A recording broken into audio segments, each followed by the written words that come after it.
Hello there, my name is Aoki and welcome to my E7 Dummies Guide to Units. And this would be my first series that I'm planning to make of E7 units. Most of the video that is around in the internet are usually what most likely showcases, right? But they don't really go in depth into units, and that's what I'm hoping to do here to give a bit more in depth look into what each unit does. And I hope this would be helpful to either mostly new players and maybe even older players too. So with that in mind, let's get right into it. Yeah. So the first unit that I will try to go in depth to is Unbound Knight Arowell. And why I choose Unbound Knight Arowell? Well, I just like her. That's basically it. I just like her. And also she's been my one of my favorite units since a very long time ago, even before her specialty change. I really like her. And also selection of unit is completely my bias. There's no rhyme or reason. There's no order to it. So as you all know, Unbound Knight Arrow is a specialty change unit of Arrow. He's a he's a knight, a light knight. Specialty change is usually when a normal unit like a 3 star has has a completely new mission or an order of missions that you need to do in order to unlock their next transformation. So, what are her missions? Right? So, the first missions is eliminate the specified monsters in adventures. The usual kill how many monsters to complete the missions, and then you give the hero a gift. Most likely, this is just going to be catalyst and whatnot. And then finally is the clear urgent missions. Now, the way to do the first mission in as fast as possible period, I would recommend you to do a 6-6 iron training ground in World 1 if I'm not mistaken. Or if you feel like you can do unrecorded history, you can go to stage 19 Iron Fortress, where you are going to have a lot of Order of the Shield soldiers. So as you can see here, right, even though it shows the picture here, the Order of the Shield soldiers, this also counts as an Order of the Shield soldier because it's like an organization, not just a unit, an organization. So these two counts as Order of the Shield soldiers. And the next one is just normal. Give them catalyst and you'll be fine. And next is urgent mission. Urgent mission is all up to luck whether you are going to get them or not. So in the order of doing all this, right, in order to complete this, you will maybe get the urgent mission pop up. Yeah. After you're done with all of this, if I'm not mistaken, all specific change missions have last mission, which I forgot to put it here, where you have to, I would say, a scripted fight using that unit for their own like event, like story mission, yeah? Story fight, most likely.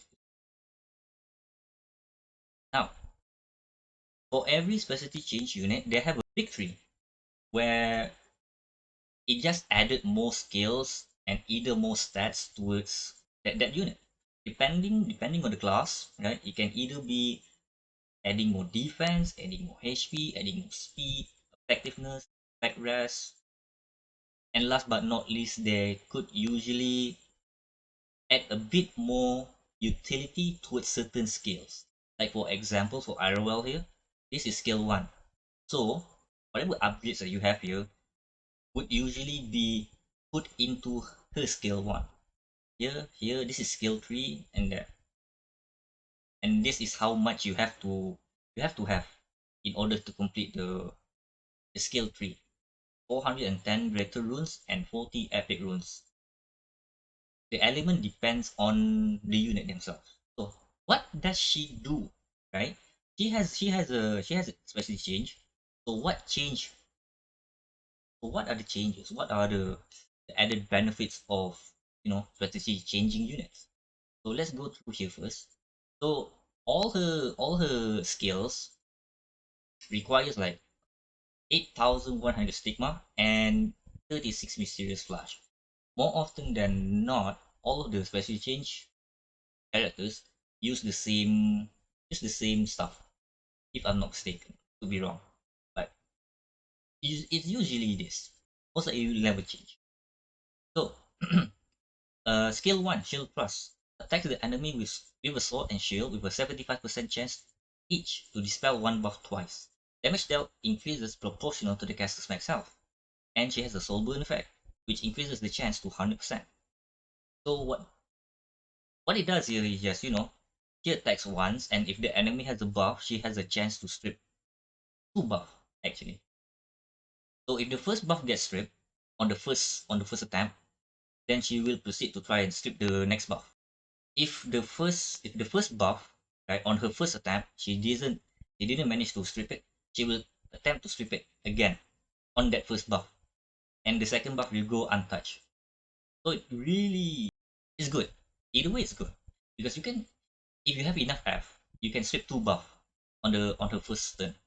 Now I might be wrong, but that is my interpretation and what after I've been using for such a long time before. Yeah.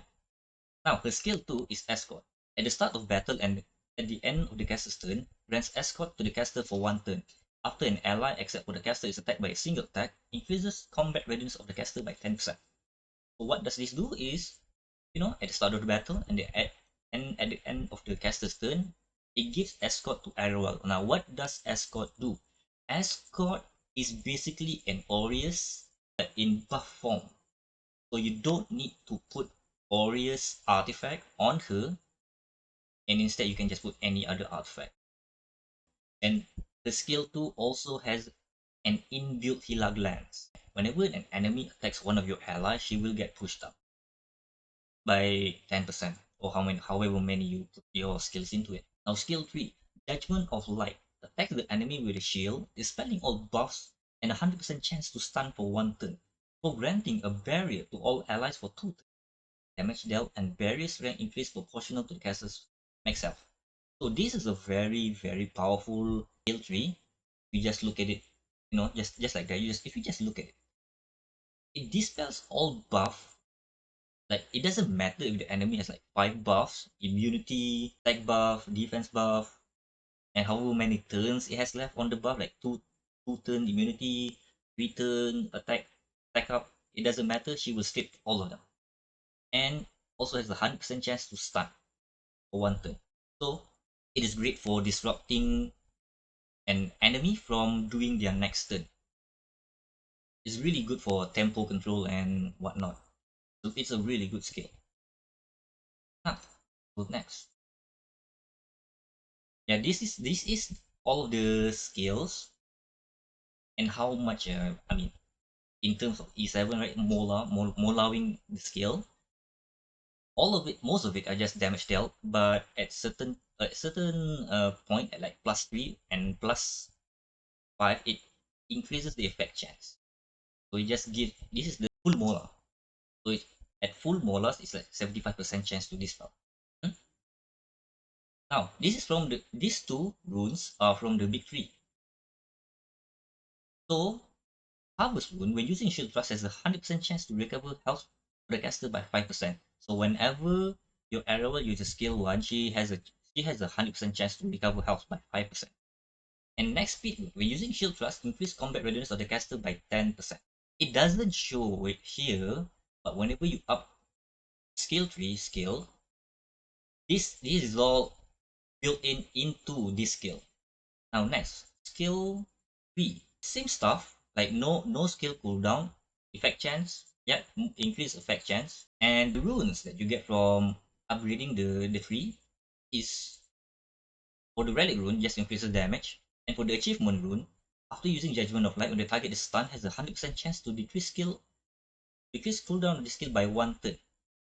So whenever you manage to successfully stun the target, it will decrease the skill cooldown by one more turn. So instead of 4 turns, it becomes 3 turns if you successfully manage to stun the unit. Now, next, what set to use? Now, as you can see, Unbound Knight Arowell is a knight, right? It's a light knight. So what sets to use? Most preferably, but most obviously is to use like tanky sets, something like defense sets or even health set, even immunity set. But most importantly, as long as you can hit the stats that you want, any kind of set combination would do. Like if you want like three defense set or three HP set, doesn't matter. You want immunity, go for it. Hit set, go for it. Speed set, sure, why not? Counter set, counter set is also fine actually because of how her skill one works, right? So, what are the benchmarks you want to hit? This is just all of my personal opinion and my personal testing and what I've seen of what other RLs out there. For a good starter at least, right? You want to have at least 22,000 HP and can go higher. And defense is 1.3k is a good starting. It's a good starting stats for at least a knight. At least that's what my all of my units are. Usually for knights they always go higher and higher. Mine okay. My roll is just that's basically it. And for speed, 160 is the minimum. For FRES, I would advise for you to hit more than 100 FRES because of how the skill tool works. Escort is a buff. So you have to have enough FRES to make sure that your escort buff will not get stripped. That's my that's my advice anyway. But you can do whatever you want. And F, if you really want to make sure that you can hit, if you can dispel and stun your units, make sure you have enough F. That's basically it. And also, 22,000 HP arrow is also good to go against unit that has HP differential damage that is inbuilt in their skill. Like for example, Galalelius. The more HP you have and the less HP she has, the bigger the HP differential and the bigger the damage he does. Basically, so I sometimes see 22k HP Arowell, 20,000 HP Arowell counter against Galalelius. So what artifact to use? Now, there's a variety of artifacts to use. Basically, if since you don't need to use Aureus, right?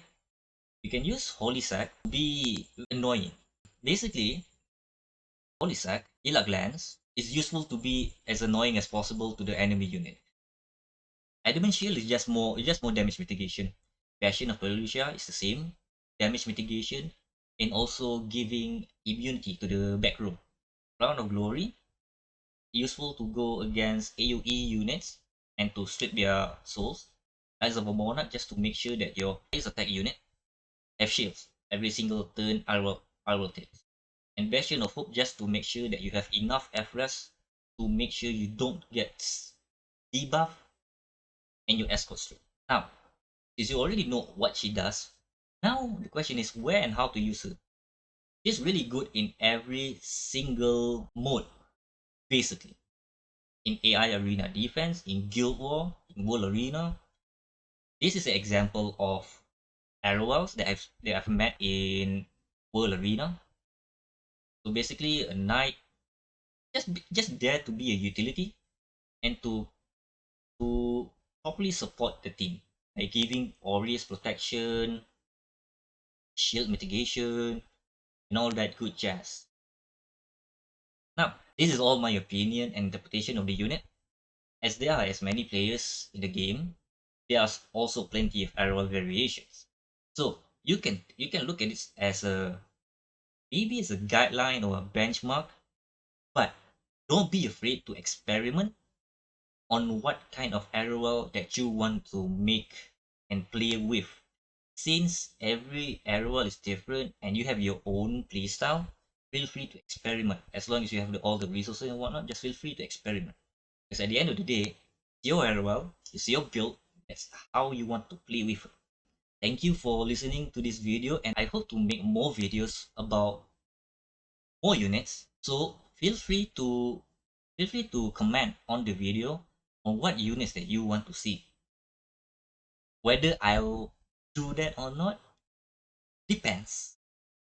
And if you want to catch me live I'll be in twitch.tv/Aoki39, where I stream most of my World Arena matches and stuff like that. Until then, see ya.